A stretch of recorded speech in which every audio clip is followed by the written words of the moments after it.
This happened about a year ago, but I still think about it. Me and my friends had the munchies and had wanted to go to Taco Bell at 2 a.m. So we took my mom's car and we went on our journey. On our way home though, my friends took a wrong turn and ended up in a cul-de-sac. As we were turning around, a resident on the street gets into his truck and starts pulling out right in front of our car. Us thinking he's going out somewhere, waits for him to go, but he just sits there for a second before getting out and coming towards the driver's side. He walks up to my friend driving and starts yelling at her to slow down and that she's going too fast down the street, and that us just listening in disbelief because she was going 16 in a 25, but whatever, until he started banging on my friend's window and tried opening her door. I could see him doing this, so I tell my friend to drive because I don't want to be sitting there anymore. She pulls off and he jumps into his car behind us. Halfway out the street, I noticed and stuck my entire upper half out the window, yelling at him. At this point, he's chasing us while I'm giving my friends directions back to my house. All our phones dead or at 1%. He ends up in front of us and cornered us in another cul-de-sac up the street. My friend driving in people's lawns to get away. Eventually, he followed us all the way home. My friends ran inside to tell my mom. I run straight for the car yelling at him. He asked what I yelled out the car, and I said a few things to his face. He gets upset and almost gets out of his car when he sees my mom come out of the house and tries leaving, so I stood behind his truck yelling his license plate numbers. She makes it to him and his entire demeanor changes, acting innocent like he was scared. I was told to go inside and my mom obviously gives him some word of wisdom. She tells me he followed us home because someone ran over his dog a while back because they were speeding through the streets, which I do not believe, but still gives no excuse to following teenage girls home. So the bald man in the red truck, yeah, let's not meet.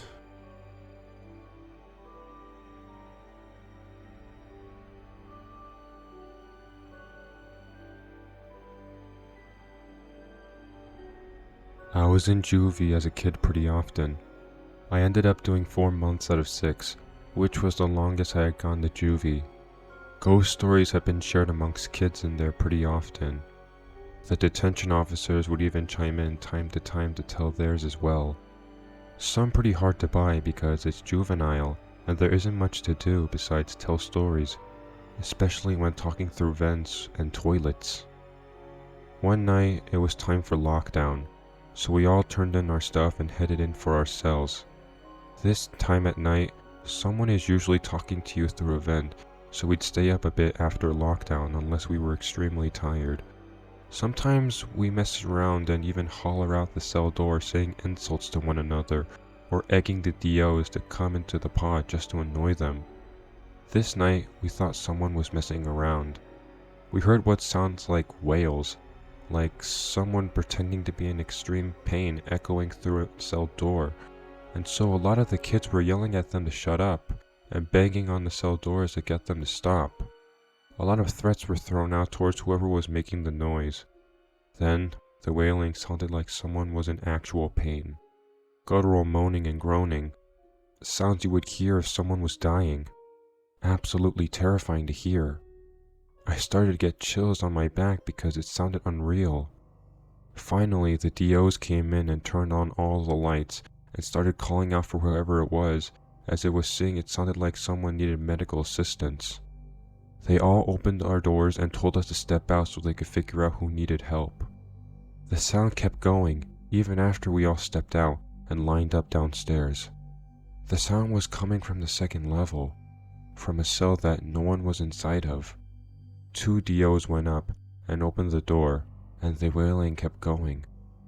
The DOs radio it being saying there's nobody in there, and that they were openly talking about how creeped out they were, and then a DO rushed down the stairs and told another we all needed to leave the pod. We grabbed our blankets and moved to a pod across, all while this wailing was continuing. It was like something out of a horror movie. While we were waiting for the other pod for new cells to be assigned, the lights in the pod we were in had started to flicker. The look of horror on the kids' faces and the faces of the DOs sent goosebumps over my entire body as we were all witnessing this. One DO even told us we needed to pray, so we all grabbed hands and began doing so. Kids that hated each other were grabbing hands and praying. That's how wild it was. Eventually, we were all sent into our new cells and down for the night. The next morning, we were all telling the kids in the new pod about what happened, and they were all shook. One DO had told us him and another had saw a black cloaked figure floating around in the pod around midnight, stopping at different cells. We never moved back into that pod the rest of the time there.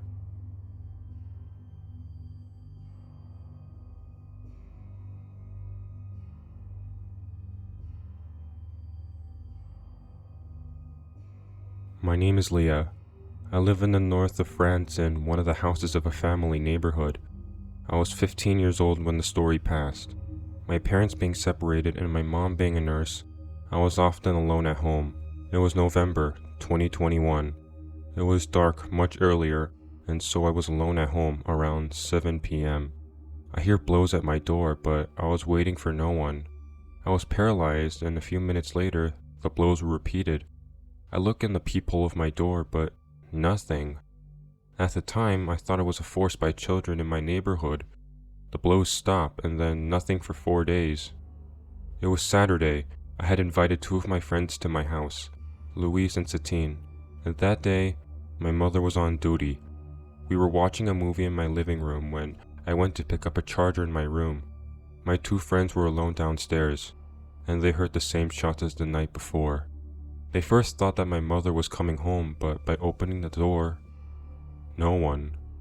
The 3 of us were there, asking what was going to happen. Louise reassured us that by telling us that it's surely us who were creating the noise, and that it was just a coincidence last night. After that, everything went well, and so I thought. That's what I said to myself until Wednesday night. I came back from the grocery store after buying a pasta box. After eating, I went back to my room to finish my homework with my headphones. I was listening to music. Then suddenly, noises as if he hit against the walls. Naturally, I thought it was my rabbit who used to get angry when he was hungry. After a few blows, I hear the dishes moving on their own because of the blows. I took my courage with both hands and decided to go down to the living room. In the reflection of my mirror, I saw the silhouette of a man on my window with a crowbar. I was petrified. He had not seen me, and then he came to knock on my door with his crowbar. I then still took my courage with both hands and took a knife as a weapon. I go in front of my door in case the man breaks in. The door vibrates louder and louder and louder, so I shouted to get out and that I was on the phone with the police. On my threats, he ran away, and I never saw him again. Then I really called the police. After hanging up, I cried. I thought it was the last moments of my life. 10 minutes later, a patrol arrived, but they couldn't do anything except patrol regularly around my home. But this man was never arrested, and I still wonder what would have happened if I hadn't heard the noise that day.